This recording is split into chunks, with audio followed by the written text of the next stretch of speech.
கருத்தரித்தல் என்பது அனைவரும் வியக்கும் ஒரு விந்தை மற்றும் அற்புதமான ஒரு செயல்பாடாகும்.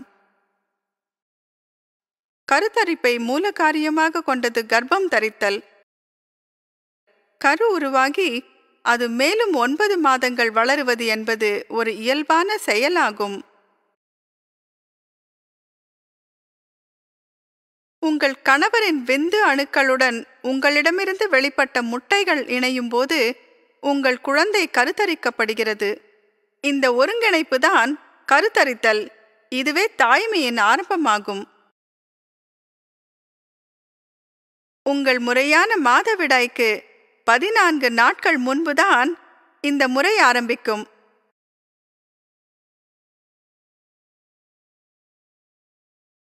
முதிர்ந்த முட்டைகள் உங்கள் கருப்பையிலிருந்து கருத்தரிக்க தயாரான நிலையில் வெளியேற்றப்படும் நேரமே உங்கள் குழந்தை உண்டாகும் தருணமாகும். இதுதான் கருத்தரிப்பாகும். ஃபெலோப்பியன் டியூப் முழுமையான இம்முட்டையை எடுத்து விரைவில் கர்ப்பப்பைக்கு கொண்டு செல்வதுதான். ஒரே ஒரு முறை உடலுறவின் மூலம் ஆண் கோடானு கோடி ஆண் விந்து அணுக்களை பெண் உறுப்புக்குள் செலுத்தினாலும் இதிலிருந்து சில ஆயிரம் தான் அதிர்ஷ்டவசமாக பெண் யூட்டரின் கேவிட்டிக்குள் புகுந்து பிறகே ஃபெலோப்பியன் டியூபுக்குள் செல்கிறது. ஒரு மாரத்தான் தொடர் ஓட்டத்தில் ஏராளமான போட்டியாளர்கள் கலந்து கொண்டாலும் சிலரே இந்த முழு ஓட்டத்தை பூர்த்தி செய்கிறார்கள். அதே உவமை இங்கே செல்லும். இன்னும் எத்தனையோ வந்தாலும் இதில் 300லிருந்து 500 வரை மட்டுமே கருத்தரிப்பு நடக்க இருக்கும் சமயத்தில் முட்டையை சென்று அடையும். தேர்ந்தெடுக்கப்பட்ட இந்த சிலவற்றில் மிகச்சிறந்த மற்றும் சக்தி வாய்ந்த ஒரு ஆண் விந்து அணு மட்டும் கர்ப்பப்பைக்குள் நுழைந்து வெற்றி அடையும். மற்றவைகளுக்கு அனுமதி கிடையாது. வலிமையானவை ஏன் தழைக்கும் என்கிற நிஜம் உணரப்படுகிறது. ஊடுருவுக்கு பின் ஆண் விந்துக்களும் பெண் முட்டையும் இணைந்து ஒரே அணுவாக சைகோட் என்று ஆகிறது. இணைகிற இந்த நிகழ்வுக்கு அடுத்தபடியாக அணுக்கரு 2ஆக சிதவுறுகிறது. இப்படியாக ஒரே பரிணாமமாக இரு கூற்றாக பிரிக்கப்பட்டு 4, 8, 16 அணுக்களாகி முடிவில் மொருலா என்கிற முசுக்கட்டை பழம் போன்ற கூட்டு அணுக்களாக மாறுகிறது. மொருலா பயாலஜிக்கல் மாற்றங்கள் பெற்று பிளாஸ்டோசிஸ்ட் ஆக உருமாற்றம் பெறுகிறது. கரைக்கும் தன்மை கொண்ட என்சைமா திசுவை பிளாஸ்டோசிஸ்ட் வெளியேற்ற யூட்ரின் அவற்றை கரைத்து உள்ளே நுழைய வழி செய்கிறது. உள்ளே யூட்ரின் சுவற்றுக்குள் சென்றதும் உள்வாயில் அதாவது மூலஸ்தானம் மூடிக்கொள்ளும். மாதவிடாயின் 20வது நாளுக்குள் இந்த பிளாஸ்டோசிஸ்ட் கருவுற்ற 6வது நாள் பொருத்தப்படும். கருவுற்ற 10 அல்லது 11வது நாளுக்குள் கருத்தரிப்பு வேலை முழுமை பெறுகிறது. பொருத்தப்பட்ட பிளாஸ்டோசிஸ்ட் படிப்படியாக கருவாக வளர்ந்து பிறகு 9 மாதங்களில் குழந்தையாக முழுமை பெறுகிறது. குழந்தை வேண்டும் என்பது ஒவ்வொரு தம்பதியரின் கனவாகும். வரக்கூடிய அறிமுகம் உங்கள் கனவை நனவாக்கும் வழியை புரியச் செய்யும். ஆக இணைவதில் தோல்வி ஏற்பட்டால் கருத்தரிப்பிலும் தோல்வியே காணலாம். எனினும் கருத்தரிப்பு ஏற்படாமல் இருக்க பல காரணங்கள் உண்டு. அனைத்து பிரச்சனைகளுக்கும் வெவ்வேறு மருத்துவ உதவிகளை கொண்டு உங்கள் குழந்தையை பெற்றுக்கொள்ளலாம். குழந்தை பேறு பெறாத தம்பதிகள் தங்களுக்கென்று ஒரு குழந்தை பெற்றுக்கொள்ள இந்த வழி உதவும். இயற்கையின் தடைகளை மீறி உங்கள் பிரச்சனைகளை முதலில் நீங்கள் புரிந்து கொள்ள வேண்டும். புதிய தொழில்நுட்பங்கள் மலட்டுத்தன்மையை நீக்குவதற்கு பலவிதமான வழிகளை தருகிறது. முட்டைகள் தயாரிக்கப்பட்ட நிலையில் சுத்தம் செய்யப்பட்ட விந்து அணுக்கள் இன்ட்ராயூட்ரின் கேவிட்டிக்குள் செலுத்தப்படும். இந்த இன்ட்ராயூட்ரின் இன்செமினேஷன் ஒரு எளிய முறை. இம்முறையில் ஃபாலிக்கல்ஸ் வளர்ச்சி கருவடையும் வரை அல்ட்ரா சோனோகிராஃபி மூலம் மேற்பார்வை செய்ய முடியும். இயற்கையாகவோ அல்லது ஹார்மோனல் ஊசி மூலம் முட்டைகளை தூண்டிய பின் சுத்தப்படுத்தப்பட்ட ஆண் விந்துக்களின் கூட்டு, அதாவது வாஷ்ட் ஸ்பெர்ம் கான்சென்ட்ரேட் உள்ளே செலுத்தப்பட்டு இயற்கையாக கருத்தரிக்கும் நேரமும் கணக்கிடப்படும். இம்முறை பலருக்கு அதிக அளவில் வெற்றியை தரும்.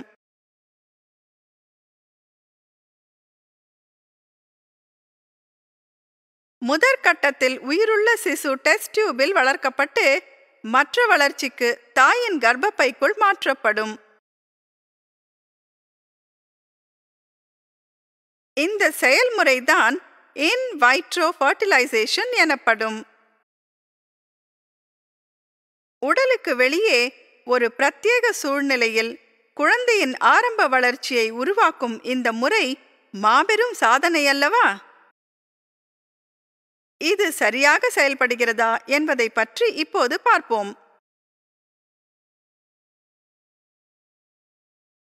குறிக்கோள்களும் செயல்களும். ஐவிஎஃப்பின் அடிப்படை நடவடிக்கை. இப்பொழுது ஒரு கரு உருவாகவில்லை என்றால் கர்ப்பம் ஏற்படாது என்பது உங்களுக்கு தெரியும்.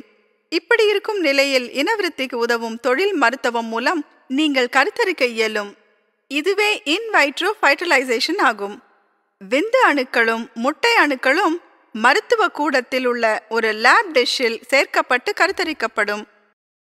கருத்தரித்த பின் இந்த கருவை கருப்பைக்குள் பொருத்த வேண்டும். இயற்கையாக கருத்தரிக்க முடியாமல் இருப்பதற்கு பல காரணங்கள் உள்ளன. ஐவிஎஃப் என்கிற வெற்றிகரமான தொழில்நுட்பத்தை கொண்டு இப்பிரச்சனையை கையாள முடியும். சுருக்கமாக சொன்னால் இயற்கையின் அற்புதத்திற்கு இது ஒரு மாற்று முயற்சி எனலாம்.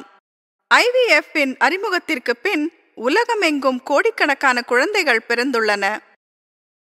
ஐவிஎஃப்பின் பூரண செய்முறை குறித்து ஒரு கண்ணோட்டம் செலுத்துவோம். ஐவிஎஃப் படிப்படியான முறையில் செய்யப்படுகிறது. ஆரம்ப கட்டத்தில் ஹார்மோனல் ஊசிகள் மூலம் ஒரே சமயத்தில் கருப்பை நிறைய முட்டைகளாக மாற்றப்படுகிறது. சூப்பர் ஓவியுலேஷன் என்கிற இம்முறையை சோனோகிராஃபி மூலம் இம்முட்டையின் வளர்ச்சியை கண்காணிக்கலாம். உங்களுக்குள் 16 முதல் 18 மில்லி லிட்டர் வரை அளவு கொண்ட 5 to 12 முதல் முதிர்ந்த முட்டைகள் வளரும் என எதிர்பார்க்கப்படுகிறது. ஊசி மூலம் முட்டைகளை ஊக்கப்படுத்தி வளர்ச்சி பெற்ற முட்டைகளை அல்ட்ராசவுண்ட் ஆஸ்பிரேஷன் மூலம் இச்சமயத்தில் சேகரிக்கலாம். இம்முறையில் ஊசி மூலமாக முட்டையில் இருக்கும் ஃபாலிகுலரின் திரவத்தை ஒவ்வொன்றாக ஒரு டெஸ்ட் டியூபில் சேகரிக்க வேண்டும். இந்த கைதேர்ந்த முறையால் 10 முதல் 40 நிமிடங்களுக்குள் 4 முதல் 16 நல்ல முட்டைகளை தேர்வு செய்து எடுக்க வேண்டும். நல்ல தரமான முட்டைகளை ஸ்டீரியோ மைக்ரோஸ்கோப் கொண்டு ஆஸ்பிரேட்டட் ஃபாலிகுலர் திரவத்திலிருந்து எம்ப்ரியோலாஜிஸ்ட் தேர்வு செய்வார்.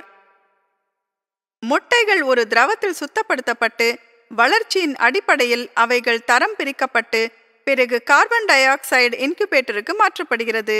2 முதல் 6 மணி நேரம் கழித்து செயற்கை கருத்தரிப்பு செய்யலாம். அதே நாளில் கணவரின் விந்துக்களும் செமினல் பிளாஸ்மாவிலிருந்து விந்தணுக்கள் சுத்தம் செய்து வைக்கப்படும்.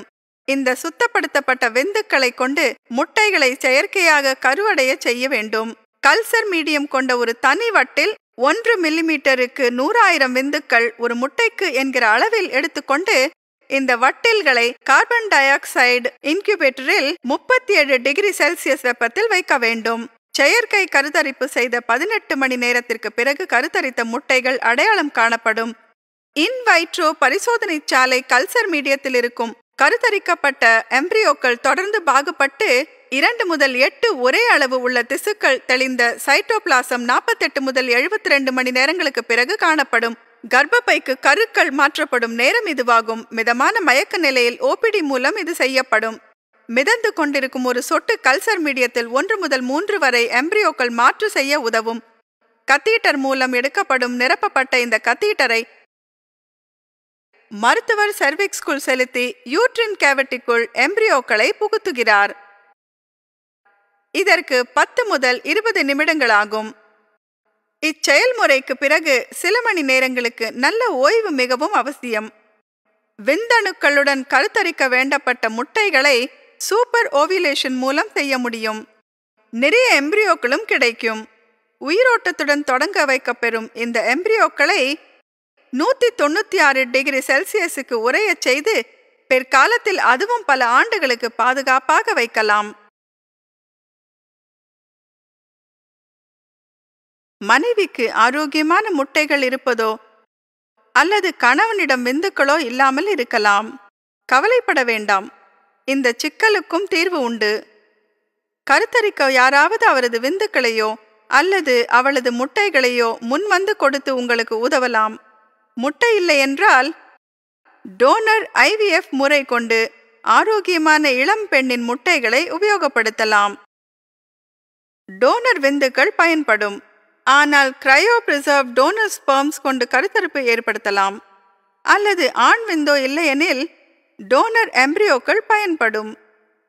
இதை எம்பிரியோ அடாப்ஷன் என்பர். ஆண் மலடை குணப்படுத்த அல்லது ஆண் விந்துக்களால் ஐவிஎஃப் சூழலில் இருக்கும் முட்டைகளை கருத்தரிக்க இயலாத நோயாளிகளுக்கு நவீன மற்றும் சக்தி வாய்ந்த ICSI தொழிற் விஞ்ஞான முறை இப்பொழுது கிடைக்கும். அதாவது ICSI technique, intracytoplasmic sperm injection.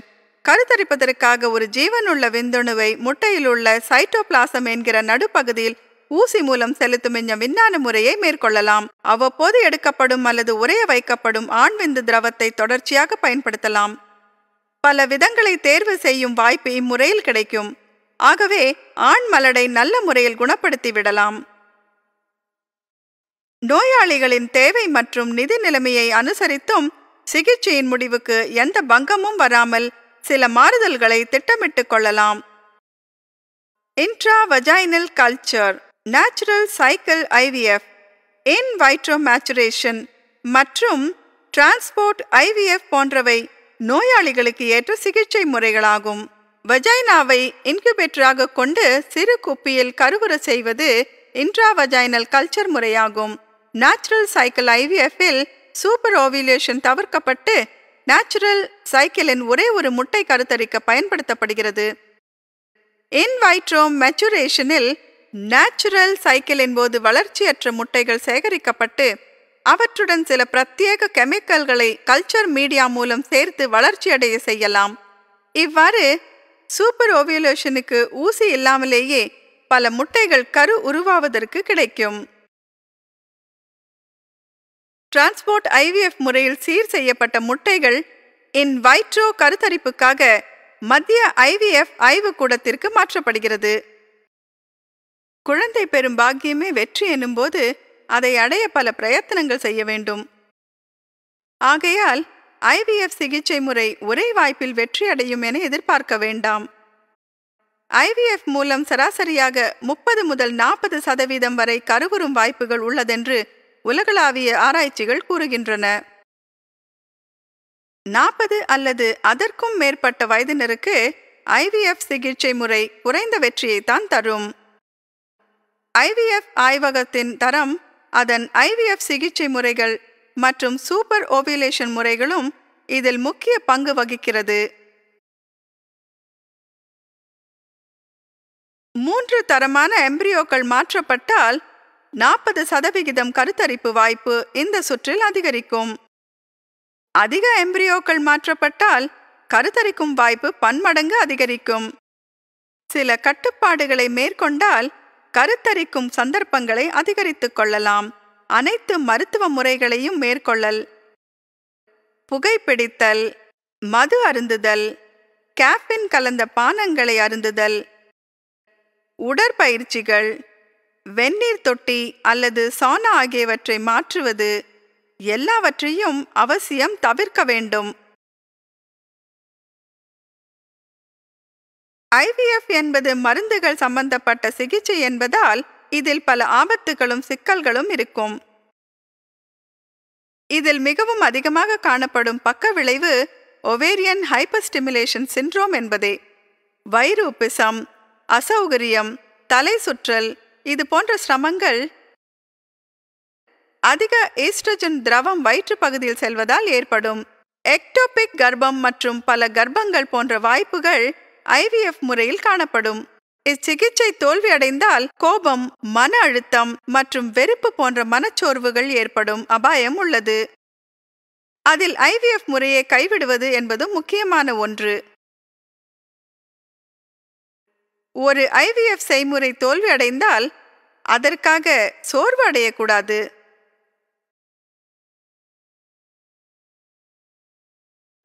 தோல்வியுற்ற ஐவிஎஃப் கூட நமக்கு கீழ்காணும் முக்கியமான தகவல்களை தருகிறது. உங்கள் கருவறை எப்படி ஒத்துழைத்தது? எண்டோமெட்ரியம் கருத்தரித்த முட்டையை செலுத்த சகாயமான நிலையில் மாறி இருக்கிறதா? கருத்தரிப்பு ஏற்பட்டதா? தோல்வி முயற்சியை சரிவர ஆராய்ந்து மீண்டும் செய்து கொள்ளப் போகும் சிகிச்சைகளில் மாற்றம் செய்து கொள்ளலாம். ஒரு சிகிச்சை தோல்வி அடைந்ததும் 1 மாதம் கழித்து அதை மீண்டும் செயல்படுத்தலாம். இந்த இடைவெளி நோயாளியின் மனோநிலை தெம்படைவதற்கு உதவும். இம்மாதிரி மீண்டும் செய்யும் சமயத்தில் வேறு பல நுட்பங்கள் மூலம் சிகிச்சையில் நல்ல முடிவை கொண்டு வர முடியும். Blastocyst transfer. இதில் எம்பிரியோக்கள் பிளாஸ்டோசிஸ்ட் நிலை வரை வளர்க்கப்படும். இது யூட்ரன் இம்ப்ளான்டேஷனுக்கு முன் உள்ள படியாகும். பிறகு இது யூட்ரன் கேவிட்டிக்கு மாற்றப்படுகிறது. ஜைகோட் இன்ட்ராஃபலூப்பியன் டிரான்ஸ்ஃபர் என்பது கருவுற்ற முட்டை அணுக்களை பிரிப்பதற்கு முன், அதாவது ஜைகோட் ஃபெலோப்பியன் குழாய்க்கு லாப்ரோஸ்கோபி மூலம் மாற்றம் செய்யப்படுகிறது.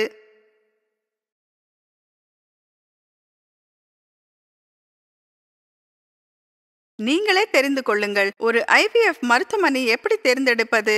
சகல வசதிகளும் இருக்கிறதா? நவீன தொழில்நுட்பங்கள் இருக்கிறதா? உடனடி சிக்கல்களை தீர்க்கும் வசதி இருக்கிறதா என்று பார்த்து தெரிந்து கொண்டதும் தம்பதிகள் இந்த ஐவிஎஃப் மருத்துவமனையை தேர்ந்தெடுக்கலாம் என்ற முக்கியமான முடிவை எடுக்க வேண்டும். இது எந்த அடிப்படையில் அமையும்? மருத்துவரின் கல்வி தகுதி மற்றும் அனுபவம், எந்த மாதிரி நோயாளிகள் சிகிச்சைக்கு வருகிறார்கள், கிடைக்கக்கூடிய துணை சிகிச்சைகள் அதாவது zip, sperm donors, ICSI, cryopreservation, அவசர ஆலோசனை, அனைத்து சிகிச்சைக்கான செலவு மற்றும் சிகிச்சையின் சௌகரியம், கடந்த 2 ஆண்டுகளில் நடந்த சிகிச்சை பதிவுகள், வெற்றியான கருத்தரிப்புகளின் எண்ணிக்கை. ஐவிஎஃப் சிகிச்சையின் போது அனைத்து ரெக்கார்டுகளையும் நாம் பாதுகாப்பாக வைத்துக் கொள்ள வேண்டும். தேவைப்படும் போது பார்த்து கொள்ளலாம்.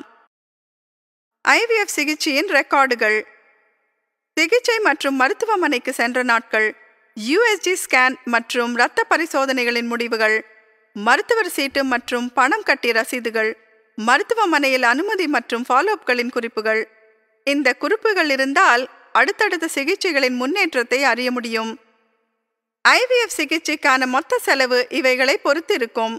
வெற்றிகரமான ஐவிஎஃப் முடிவுக்காக செய்யப்பட்ட ஐவிஎஃப் புரோகிராம் மற்றும் ஐவிஎஃப் தொழில்நுட்பங்கள், ஹார்மோனல் சிகிச்சைக்கான செலவு, அல்ட்ராசவுண்ட் ஸ்கேன் மற்றும் இரத்த பரிசோதனைக்கான செலவுகள், மருத்துவமனை அனுமதி மற்றும் ஆலோசனைகள். இப்படி சரியான ஐவிஎஃப் மருத்துவமனையை தேர்ந்தெடுத்து நவீன விஞ்ஞான முறைகளை உபயோகிப்பதன் மூலம் உங்களுக்கு சாதகமான முடிவுகளை பெறும் வாய்ப்பை அதிகரித்துக் கொள்ளலாம். அதோடு முடிந்தவரை முயற்சி செய்தோம் என மன நிம்மதியும் உங்களுக்கு கிடைக்கும். புதியதொரு வாழ்க்கையை தொடங்க விரும்பும் உங்களுக்கு ஐவிஎஃப் ஆய்வுக்கூடம் துணை புரிகிறது. உங்களுக்கு என் மனமார்ந்த வாழ்த்துக்கள்.